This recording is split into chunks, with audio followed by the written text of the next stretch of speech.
The General Assembly, which has some bearing, quite a bit of bearing on education. So we're going to talk a little bit about that. So Wade, you're going to be the moderator, and I'm just going to pipe in every now and then. Sure. So since we have the benefit of having a federal member of Congress and then state legislatures here, there's some concepts and some problems here that we're going to discuss that require legislative solutions. And as you all know, we have a federal system of government, so there's different approaches to some of these problems.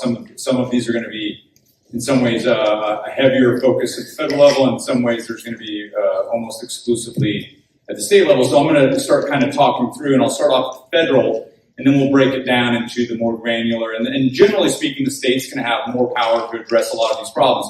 But we'll get the discussion going here, and it may be that if there's just a limited ability for the federal government to act, then Congressman Bishop can speak to that. And but before I go, I'll kind of reiterate again on these are the type of issues that are really difficult to get members of Congress to want to fight on because they're politically difficult to navigate depending on your ability to communicate the idea and defend it and explain it to people. And one of the things I've appreciated about Congressman Bishop, and I literally don't say it, I mean, people have known me for a long time, I'm very hesitant to, because I believe in holding every elected member of Congress and at every level of government accountable. And sometimes that means that these are people I really like, but you got to be sometimes tough on them. One of the things I like about Congressman Bishop and a few other members like Chip Roy, who's my former boss. I mean, I'm just saying that because he's my former boss. I'm being nice to him. But there's a few members that just always seem to be there. They're in the fight, and it's really hard to hold them accountable when they're just not that wrong. Now, that's not to say he's never wrong, but he's just always in the fight. Almost never wrong. Horse mouth. So I've really enjoyed understanding that there's a member and then at the staff level, some people that get it so we can collaborate and partner. And part of the problem is just finding someone to start talking about it. And once you show that you can do it and you can do it successfully and you can dodge all the attacks that will inevitably come your way, other members then feel emboldened to take action and start speaking out with it. And of course, this is one of the things we saw with critical race theory. They filed their bill, and shortly after, a whole bunch of Republicans started jumping on that bandwagon, and his office was one of the first to do it. And then, so thank you very much, sir, by the way. So we'll get into the first issue here, which is, this has been a hot topic in Florida, the parental notification bill, HB 1557. And of course, a lot of this started off with what schools can't hide in terms of mental, emotional, or physical health issues, and schools can't hide education and health records. Those were not as controversial. What the left really keyed in on is the fact that schools can't have instruction on sexual orientation or gender identity in K-3 or in age-inappropriate manner. So immediately what the left said was, oh, you're saying you can't say gay. And so, the pushback to that was, of course, no. What we're saying is that if you are a gay educator or a straight educator, and a student comes up, for instance, and says, are you gay or straight?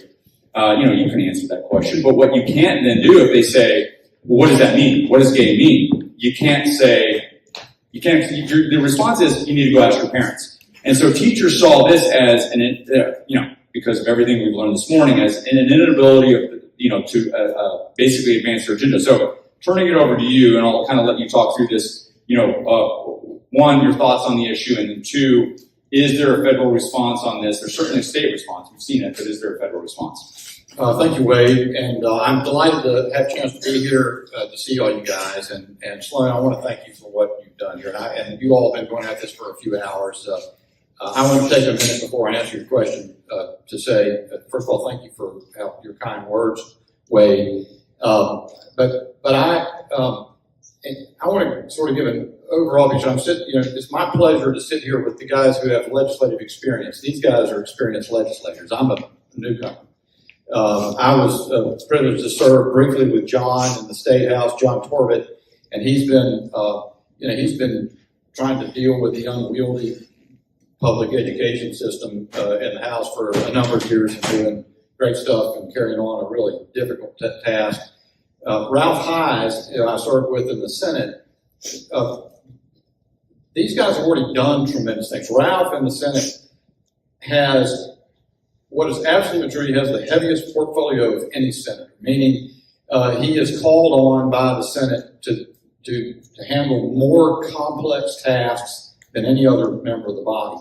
And so I'm still wet behind the ears, newcomer compared to these guys. I just ended up in that special election that we had in 2019 and ended up going to Washington, where it's a much bigger zoo than it is in Raleigh. And we unfortunately are in the minority, where our main task up there, Wade, is to throw sand in the gears as the lunatics try to steamroll us, and to communicate to the American people what's happening, using, unfortunately, very narrow means of communication, because all of corporate media has been consumed and dominated by the left. So we have that problem. And I think you're right. I don't even know what was your question, Wade? So I have those things on my mind, and I got some other things on my mind too. And you're a politician, never answer questions. I'm going to answer the damn questions. So there's been, so we have already attempted to stop any federal funds from funding divisive concepts, and what we've seen in Florida is they've taken that a step further to extend that from not just the divisive concepts of CRT, but the divisive concepts of gender theory, et cetera, and to basically stop teachers in K through 3 from providing instruction on sexual or gender orientation. Yep. And so the question is there a federal response? What can we do through the Congress to address this? And of course, we know that there's a robust state of response, which will. And I know, and while that entered my mind to start introducing this in response to your question, is you're absolutely right. One of the things that we confront, or the realities we confront, is to the extent people are paying attention, Congress does get some attention, right? So it's a place from which hopefully you can communicate to people and share with them things that are going on. On the other hand, as conservatives, we know that the Constitution designed Congress to be a legislature of limited power, and we don't want. And one of the greatest dangers threatening the republic is that it expands without limitation, expands constantly, and nobody in the uniparty seems to care, but some of us do care. So some things that you can do. I mean, so here's where we are. I think in the country is that you've got to take the multiple pieces and they got to work together effectively. And I think folks on the right, for a number of years until recently, have often developed sort of a passivity, angry as hell at Washington and other elected officials maybe, but to the point of just turning away from it and not being involved. And I think what we've seen, Sloan, with your activism, some of the folks who are in this room, James Lindsay, who's over there, who we've got some folks who are extraordinarily brilliant thinkers. Chris Rufo is another one who comes to mind, who have caused to bubble up. And what's really new is the availability of activism at the grassroots level that are ready to make things happen. Everything that I have done in relationship to critical race theory has built on that foundation.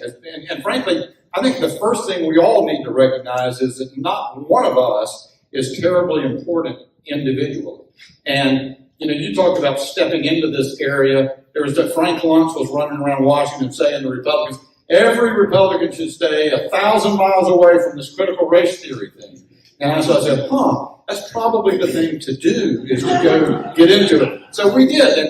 And thankfully, about Wade Miller's organization and Russ Vogt, who worked with him at the Center for Renewing America,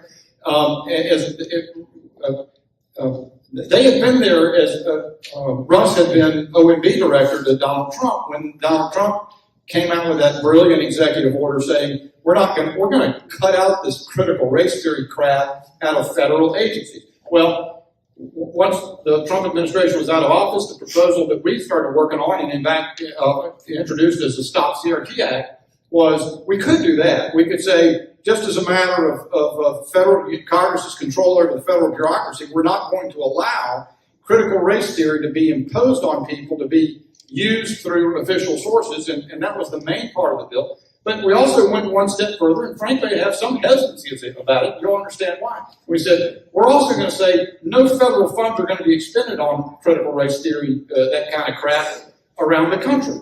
And even when you take that step, you start recognizing, some of the big problems that we face is all the ways in which the federal government reaches its hands down into the work of John and Ralph and all the folks in their states and the localities. So but we've got to take the step we can, and then we have to be responsible enough to say, not all the job is mine to do. And I think the next part is what we're doing today.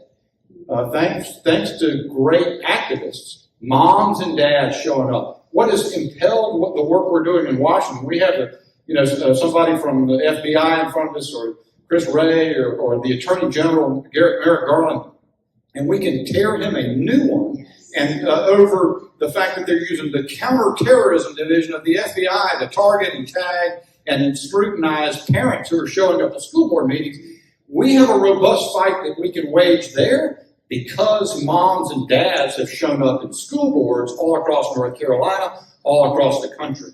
So I think it's extraordinarily important not to get up on anybody's pedestal about whatever office you're in, because it doesn't matter.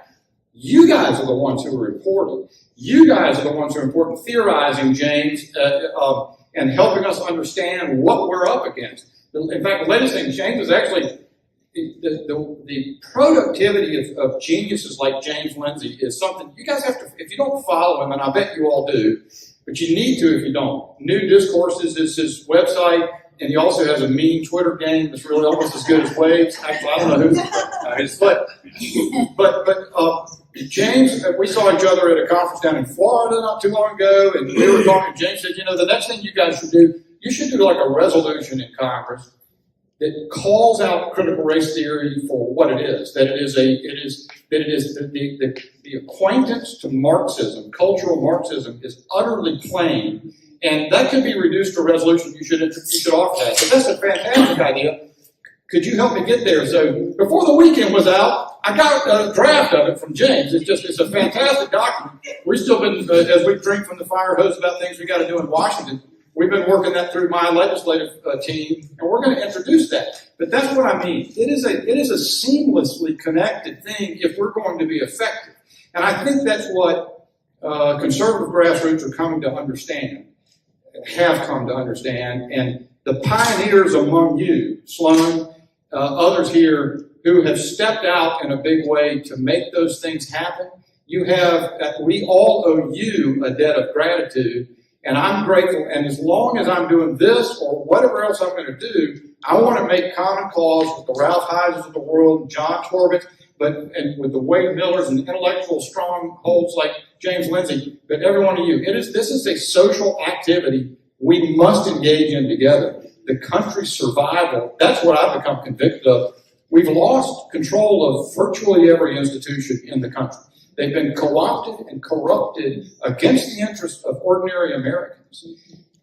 We do have the resources and the resilience as Americans to change that, but it's going to require an extraordinary effort and commitment, and it's going to have to involve people most of all. It will never happen because of somebody running their mouth in Washington. So with that, I hope that's So before we transition over to the state response here, one point I'd like to make is that the institutional right in DC basically sees issues like this as, we're in the minority, what's the point?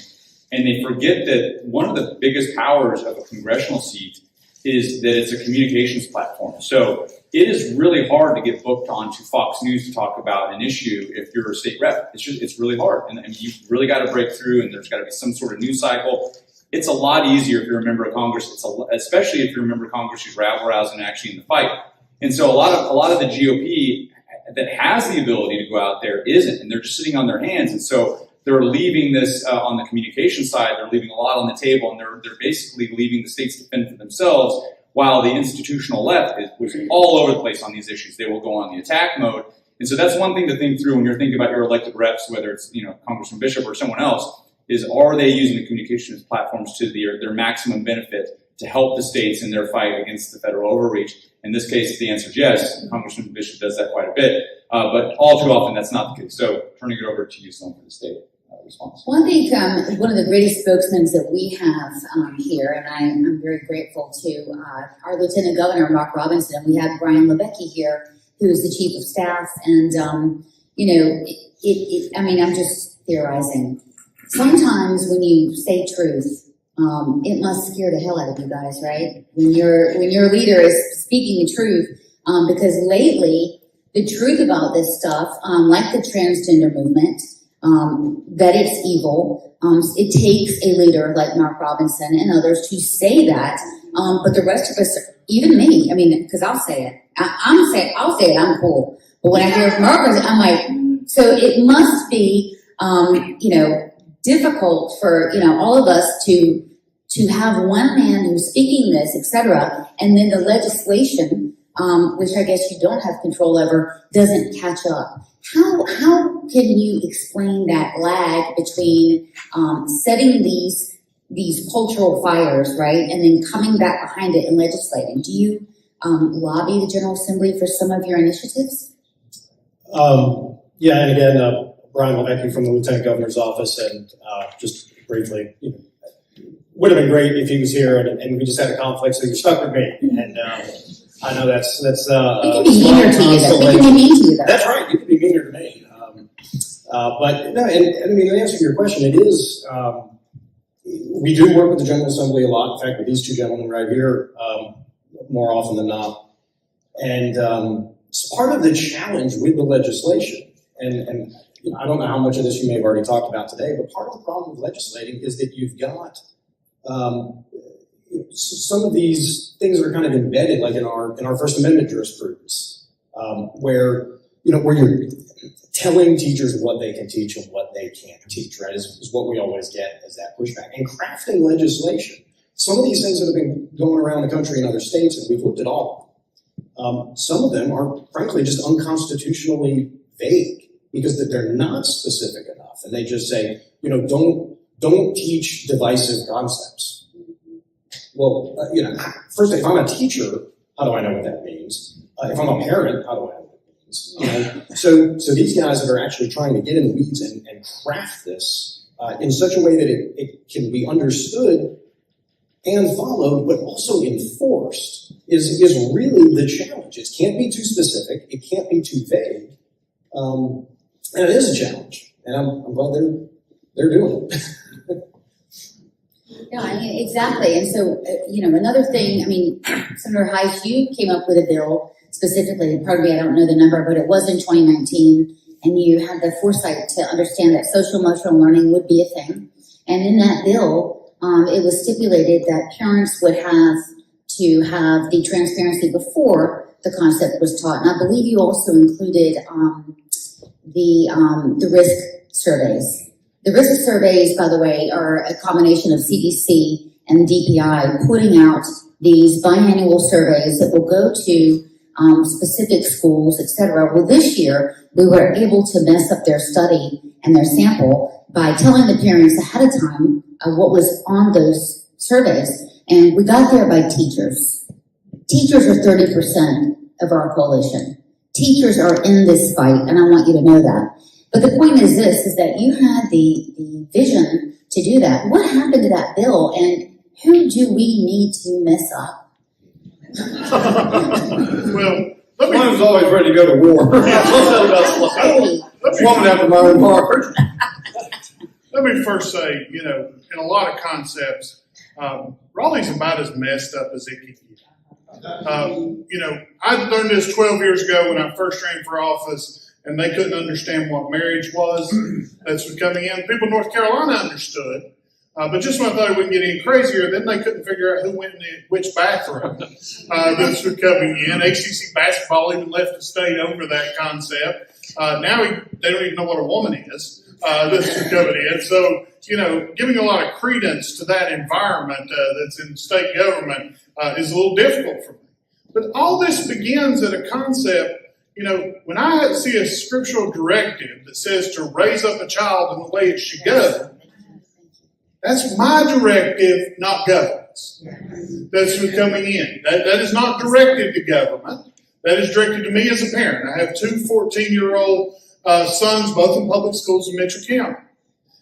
Public schools are the tool I use to help train them up in the way they should go, to educate my children. The responsibility for education never left me and my wife. It is 100% our responsibility.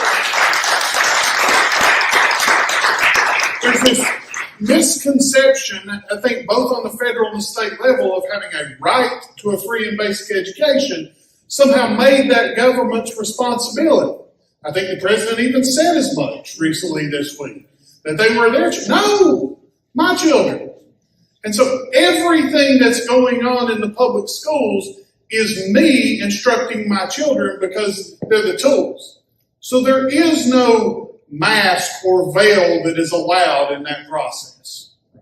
I must see everything you're teaching. We'll be specific. I want to know what they're doing in math this week. I want to know what they're doing in English today.